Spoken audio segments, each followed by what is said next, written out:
So Fear was not afraid to give its viewers its interpretation on life.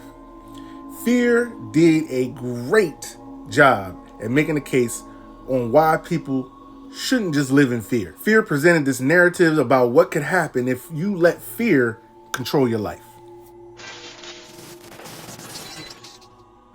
What up, y'all? This is my Fear movie review, and yes, I'm not at my normal location.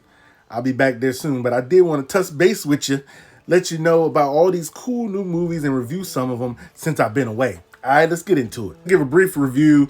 Fear was about a weekend vacation trip turned disastrous when a few friends come together and end up having to face their own personal fears in order to try to survive. All right, so let's break this down a little bit. The visuals, the sounds were amazing. Okay, let me start there. The voices that were coming from all the different angles, the way they used the cinematography to add to the narrative was great. All right, and it was definitely best seen in the theater. All the acting was pretty solid, not corny for a horror movie.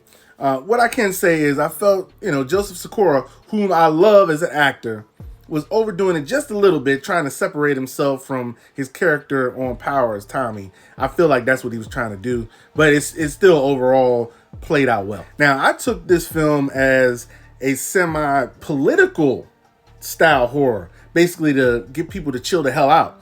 The news reports and how, this group was so quick to blindly trust the news without question and just, proceeded to let the fear of the unknown drive them to make decisions they wouldn't normally make, especially within their friend group. And I like how the movie addressed, the humanity of it all.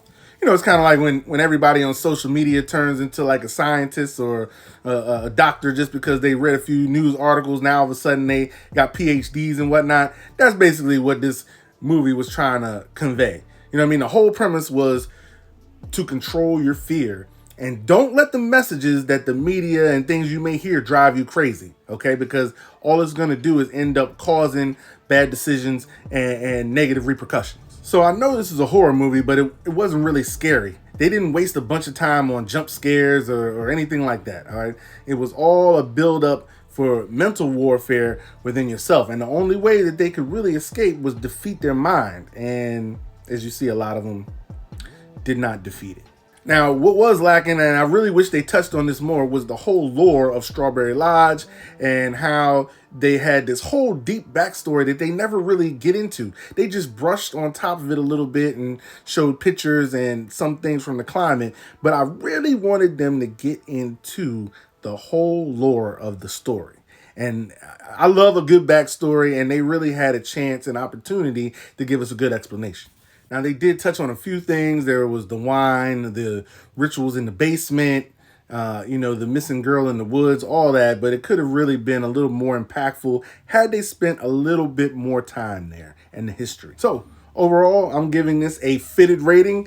It was a strong film with radical ideas and really caused me as a viewer to think about how I view fear and what's going on in today's climate and how to, progress and the things that can happen if we don't allow ourselves to think clearly and move forward. But what do y'all think? I'd love to hear your thoughts in the comments. Have you seen this? Are you going to see this now? Let's talk about it. All right. But I appreciate you stopping by. Thanks for everything. Look, and I got more reviews, more news, more everything coming. So please subscribe so you don't miss out. All right. I appreciate you stopping by. Until next time, be safe and remember, always speak your truth. All right? I'm out.